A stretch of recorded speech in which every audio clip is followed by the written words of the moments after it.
लेकर प्रत्याशियों के द्वारा मतदान के लिए संपर्क किया जा रहा है। प्रत्याशी अपने चुनाव प्रचार में जी जान से जुटे हैं। करौली धौलपुर से भाजपा प्रत्याशी डॉक्टर मनोज राजौरिया रैली निकालकर जनसंपर्क किया। चूरू में कांग्रेस के अश्कली टांक का विवादित बयान सामने आया। उन्होंने भाजपा को नाथूराम गोडसे का वंशज बताया। 3 मई को प्रस्तावित पीएम मोदी के दौरे को लेकर भाजपा की पूर्व प्रदेश प्रवक्ता ज्योति किरण करौली पहुंची। उन्होंने महिला संगठन पदाधिकारियों और समीपवर्ती गांव में विभिन्न समाजों के प्रमुख पंच पटेलों से चर्चा की। नेता प्रतिपक्ष गुलाबचंद कटारिया ने दौसा में प्रेस वार्ता कर कांग्रेस पर जमकर निशाना साधा। सीकर में कांग्रेस प्रत्याशी सुभाष महरिया के समर्थन में वैभव गहलोत ने देर रात रोड शो किया। कोटा में मामूली बात को लेकर 2 पक्षों में झगड़ा हुआ। एक पक्ष पर दूसरे पक्ष के 2 युवकों पर सरिया और तलवार से हमला कर दिया, साथ ही 15,000 रुपए लूट लिए। बीकानेर में सतरंगी सप्ताह जागरूकता कार्यक्रम चल रहा है। मतदाताओं को जागरूक करने के लिए दिव्यांगों ने ट्राईसाइकिल रैली निकाली। और इधर दौसा में निर्वाचन विभाग की ओर से दिव्यांग रैली निकाली गई। चूरू में मतदाताओं को जागरूक करने के लिए दिव्यांगों ने ट्राईसाइकिल रैली निकाली। दौसा में अर्धसैनिक बल के जवानों ने फ्लैग मार्च किया। धौलपुर के मनिया इलाके में बाइक को बचाने के चक्कर में एक टेम्पो अनियंत्रित होकर पलट गया। कई लोग घायल हुए। भरतपुर में आगामी चुनाव को लेकर जिला निर्वाचन विभाग वाहनों का अधिग्रहण कर रहा है। निर्वाचन विभाग स्कूली बसों के अलावा निजी बस और छोटे वाहनों का अधिग्रहण कर रहा है। अलवर पुलिस ने सूने मकानों में चोरी करने वाले गिरोह का पर्दाफाश कर 3 बदमाशों को गिरफ्तार किया। दिल्ली से धौलपुर आ रहा एक युवक रोडवेज बस में जहर खुरानी का शिकार हो गया। नागौर के थांवला और पादुकला इलाके में बजरी माफियाओं का आतंक जारी है। लगातार बजरी माफिया धड़ल्ले से बजरी खनन कर रहे हैं। नागौर के मानासर में पेयजल सप्लाई की पाइपलाइन टूट गई, जिससे सड़क पर हजारों लीटर पानी बह गया। कोटा थर्मल पावर प्लांट इन दिनों वाइल्ड लाइफ सेंचुरी सा बन गया है। आए दिन कभी भालू का कुनबा नजर आता है, कभी पैंथर का मूवमेंट दिखाई देता है। कोटा थर्मल पावर प्लांट में पैंथर देखने को मिला, जिससे काम करने वाले कर्मचारियों में दहशत का माहौल है। उदयपुर में आबकारी विभाग को देसी शराब की दुकानों के ठेकेदार नहीं मिल रहे। चित्तौड़गढ़ जिला मुख्यालय स्थित कृषि उपज मंडी किसानों को काफी रास आ रही है, जिसका प्रमुख कारण सरसों और चने की बंपर पैदावार के फलस्वरूप बाजार के बजाय सरकारी मूल्य पर मिलने वाली राशि है। बूंदी के कापरेन इलाके में दिल्ली मुंबई रेलवे ट्रैक पर एक प्रेमी जोड़े ने ट्रेन के सामने छलांग लगाकर खुदकुशी कर ली। जालोर जिले के रानीवाड़ा पुलिस ने बड़ी कार्रवाई करते हुए एक निजी बस से अवैध रूप से परिवहन करते हुए 30 कार्टन अंग्रेजी शराब बरामद की और एक आरोपी को गिरफ्तार किया। चूरू के राजकीय भरती अस्पताल के आपातकाल में देर रात उस समय हंगामा हुआ जब एक घायल रोगी के परिजनों ने न्यूरोसर्जन बुलाए जाने की बात पर बवाल किया। पुष्कर में नशे की हालत में विदेशी पर्यटकों का आतंक जारी है। स्थानीय नागरिक और पुलिस भी परेशान नजर आ रही है। बुधवार शाम कुछ विदेशी पर्यटकों को नशे की हालत में पुष्कर की मर्यादा को भंग करते देखा गया। 6 साल से पाक की जेल में बंद बूंदी के जुगराज की वतन वापसी हो गई है। भारतीय दूतावास और बूंदी प्रशासन को मामले के बारे में सूचित कर दिया गया है। जयपुर में निजी स्कूलों में बढ़ी हुई फीस पर हाईकोर्ट से अभिभावकों को बड़ी राहत मिली। जस्टिस मोहम्मद रफीक की खंडपीठ ने आदेश दिया, अभिभावक 15 मई तक पुरानी फीस जमा करा सकते हैं।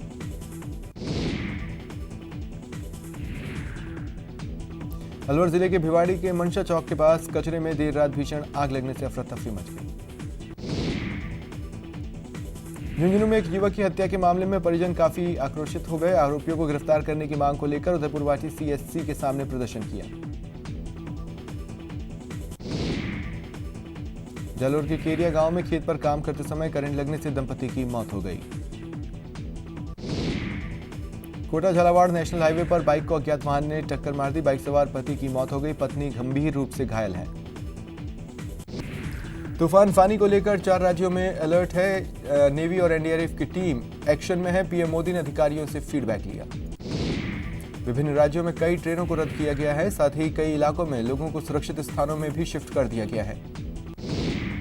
विशाखापट्टनम में फानी तूफान का शुरुआती असर दिखना शुरू हो गया है। हवा की तेजी 90 से 110 किलोमीटर तक पहुंच गई है। तेज बारिश की वजह से पेड़ और बिजली के पोल टूटकर सड़कों पर गिर गए। मसूद अजहर को ग्लोबल आतंकी घोषित होने के बाद आज भारतीय विदेश मंत्रालय ने प्रेस कॉन्फ्रेंस की। वित्त मंत्री अरुण जेटली और रक्षा मंत्री निर्मला सीतारमण ने मीडिया से बातचीत की। वित्त मंत्री अरुण जेटली ने कहा कि मुद्दा यह है कि मसूद अजहर को ग्लोबल आतंकी घोषित किया गया। मसूद अजहर के बायोडेटा से कोई मतलब नहीं। जेटली ने कहा कांग्रेस क्रेडिट का फैसला कर ले, उन्होंने प्रयास शुरू किया था लेकिन सफल नहीं हुए। जेटली ने कहा दुर्भाग्यपूर्ण यह है कि जब देश जीतता है तो हर भारतवासी जीतता है, लेकिन विपक्ष को लगता है अगर वे इस जीत में शामिल हो गए तो गलत हो जाएगा। रक्षा मंत्री निर्मला सीतारमण ने कहा बुधवार को जो यूनाइटेड नेशन में हुआ वो ऐतिहासिक है।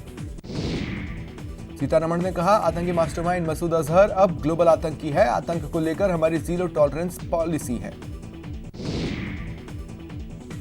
संयुक्त राष्ट्र में साल 2009 में भारत के दूत रहे हरदीप सिंह पुरी ने मसूद अजहर पर बैन को बड़ी जीत बताया। उन्होंने कहा कांग्रेस की सरकारों में राष्ट्रीय सुरक्षा के मसले पर बहुत सारी कमियां थीं और इसी वजह से मसूद पर बैन लगवाने में भारत को इतना समय लगा। इलेक्शन कमीशन से राष्ट्रीय बाल अधिकार आयोग ने प्रियंका गांधी की शिकायत की है। आयोग ने प्रचार में बच्चों के इस्तेमाल पर आपत्ति जताई। ऐतिहासिक चार मीनार की एक मीनार का कुछ हिस्सा टूटकर गिर गया। एएसआई पिछले 2 साल से इमारत को रिस्टोर कर रहा है, लेकिन इसमें घटिया मटेरियल का इस्तेमाल हुआ। सुप्रीम कोर्ट ने चुनाव आयोग को रमजान के दौरान मतदान का समय सुबह में और पहले शुरू करने की मांग पर विचार करने के लिए कहा है। याचिका में मतदान का वक्त सुबह 7 बजे के बजाय 5 बजे करने की मांग की गई है। छत्तीसगढ़ के दंतेवाड़ा में 24 नंबर प्लाटून कमांडर माइवी मुइया ढेर कर दिया गया है। माइवी पर 8 लाख का इनाम था। जम्मू कश्मीर में पाकिस्तान ने सीज फायर का उल्लंघन किया। पुंछ जिले के शाहपुरा में यह हुआ, जिसे लेकर भारतीय सेना ने जवाबी कार्रवाई की। हिमाचल प्रदेश के मंडी में एक जीप खाई में गिर गई। 5 लोगों की मौत हो गई, 5 घायल हैं। सीबीएसई ने 12वीं के नतीजे जारी कर दिए। नतीजों में लड़कियों ने 88.70% सफलता के साथ बाजी मारी। लड़कों की सफलता का प्रतिशत 79.4% रहा। नतीजों में 2 लड़कियों ने 499 अंक के साथ टॉप किया है। गाजियाबाद की हंसिका शुक्ला, मुजफ्फरनगर की करिश्मा। बानसूर के बाद सीएम गहलोत ने सांभर में सभा को संबोधित किया। गहलोत ने कहा कांग्रेस मोदी जी की तरह झूठे वादे नहीं करती। बानसूर में सीएम गहलोत ने सभा को संबोधित किया। सभा कांग्रेस प्रत्याशी कृष्णा पूनिया के समर्थन में थी। राजस्थान के रण में बीजेपी के स्टार प्रचारक भी जमकर चुनाव प्रचार कर रहे हैं। दौसा के लालसोट में राजनाथ सिंह ने सभा की। डीडवाना में योगी आदित्यनाथ ने सभा को संबोधित किया।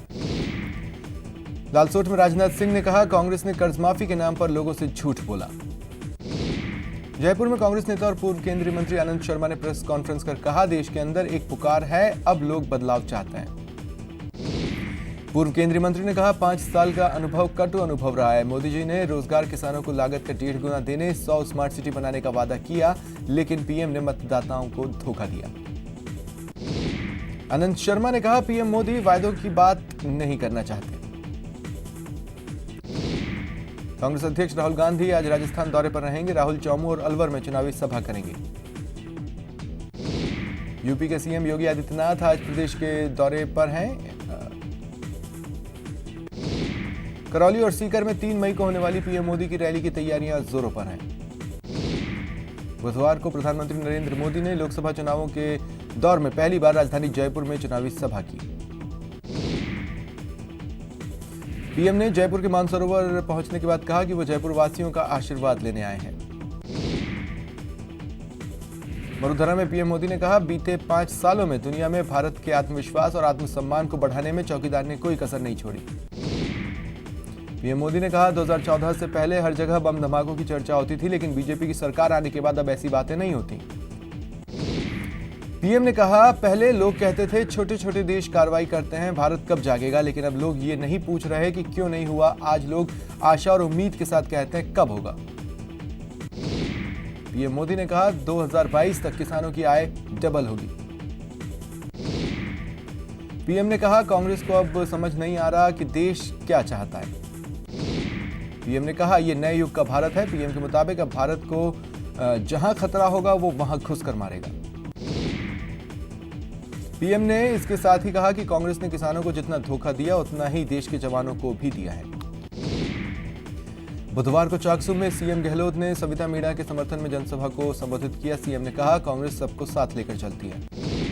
सीएम ने कहा गांधी परिवार ने देश के लिए बड़ी कुर्बानी दी और इंदिरा गांधी के राज में भारत को चांद तक भारत चांद तक पहुंच गया था। चाकसू में सभा से पहले सीएम अशोक गहलोत ने जयपुर में प्रेस कॉन्फ्रेंस कर बीजेपी और पीएम मोदी पर जमकर हमला बोला। सीएम गहलोत ने कहा, पीएम की बोली दिल को छूने वाली होनी चाहिए। पीएम की गरिमा अलग होती है, लेकिन मोदी हमेशा झूठ बोलते हैं। सीएम अशोक गहलोत बोले कि लोकतंत्र और देश खतरे में है, मीडिया और सीबीआई दबाव में है। सीएम ने यह भी कहा कि देश तानाशाही की तरफ बढ़ रहा है। पीएम मोदी ने कोई वादे पूरे नहीं किए। गहलोत ने बीजेपी से सवाल किया और पूछा, काला धन वापस आया क्या? नोटबंदी से फायदा हुआ क्या? झुंझुनू के गुढ़ा में नरेंद्र मोदी खींचड़ के झुंझुनू के गुढ़ा में नरेंद्र कुमार खींचड़ के समर्थन में वसुंधरा राजे ने जनसभा की। राजे कांग्रेस पर जमकर बरसीं। सीकर जिले के पाटन कस्बे में बुधवार को उप मुख्यमंत्री सचिन पायलट ने कांग्रेस प्रत्याशी सुभाष महरिया के समर्थन में चुनावी जनसभा को संबोधित किया। राज्यसभा सदस्य और पूर्व केंद्रीय मंत्री आनंद शर्मा बीकानेर पहुंचे और बीजेपी पर निशाना साधा। प्रदेश में दूसरे चरण के चुनाव को लेकर कांग्रेस का जनसंपर्क अभियान जारी है। वरिष्ठ नेता आनंद शर्मा श्रीगंगानगर पहुंचे और मोदी सरकार पर निशाना साधा। अलवर से कांग्रेस प्रत्याशी जितेंद्र सिंह ने बीजेपी पर निशाना साधते हुए कहा कि अब जनता बीजेपी के बहकावे में नहीं आने वाली। राज्य निर्वाचन विभाग ने कांग्रेस वॉर रूम में दर्ज 600 से ज्यादा शिकायतों को खारिज कर दिया है। सीकर में कांग्रेस के पूर्व सांसद अशकली टांक ने प्रत्याशी सुभाष महरिया के समर्थन में जनसंपर्क किया। सीकर जिला मुख्यालय पर बीजेपी ओबीसी मोर्चा ने बैठक की। मैं भी चौकीदार कार्यक्रम का आयोजन हुआ। बारां जिले के निवासी नवनीत सोनी ने पीएम मोदी के दोबारा प्रधानमंत्री बनने की कामना के लिए 1 माह का उपवास रखा है। चूरू में 6 मई को होने वाले लोकसभा चुनाव को लेकर प्रशासन अपनी तैयारियों को अंतिम रूप देने में जुटा हुआ है। बूंदी जिले में हुए लोकसभा चुनाव के दौरान अधिग्रहित किए गए वाहन चालकों के मतदान नहीं करवाए जाने के विरोध में कांग्रेस कार्यकर्ताओं ने विरोध जताया। प्रदेश में दूसरे चरण का मतदान में चंद दिन शेष हैं। इस चरण में चुनाव की दृष्टि से सबसे संवेदनशील दौसा जिला है। ऐसे में संभागीय आयुक्त केसी वर्मा और जयपुर रेंज के आईजी ने अधिकारियों अफसरों की बैठक ली। 6 मई को होने वाले मतदान में अधिक से अधिक मतदाताओं की भागीदारी के लिए निर्वाचन विभाग स्वीप कार्यक्रम के तहत सीकर जिले के हर्ष गांव में वोट बारात का आयोजन किया। धौलपुर में सतरंगी सप्ताह के तहत वोट बारात निकाली गई। बीकानेर में महिला कांग्रेस प्रदेश अध्यक्ष रेहाना रियाज ने लोकसभा चुनाव को लेकर शहर जिला महिला कांग्रेस की बैठक ली। प्रदेश के मुख्य निर्वाचन अधिकारी आनंद कुमार बुधवार को नागौर के दौरे पर रहे। उन्होंने कलेक्ट्रेट सभागार में जिला निर्वाचन विभाग के अधिकारियों की बैठक ली। नागौर दौरे पर आए मुख्य निर्वाचन अधिकारी आनंद कुमार ने नागौर में अनिवार्य मतदान की शपथ दिलाई। चूरू के रतनगढ़ में मुख्य निर्वाचन अधिकारी आनंद कुमार 1 दिवसीय दौरे पर आए। उन्होंने चार्टर प्लेन से पडिहारा हवाई पट्टी पर उतरे और रतनगढ़ पंचायत समिति पहुंचे, जहां पर उन्होंने आवश्यक बैठक ली। बीकानेर में लोकसभा चुनाव में 100% मतदान को लेकर निर्वाचन विभाग की ओर से सतरंगी सप्ताह के 5वें दिन जिला निर्वाचन अधिकारी कुमारपाल गौतम के नेतृत्व में सैकड़ों लोगों ने मानव श्रृंखला का आयोजन किया।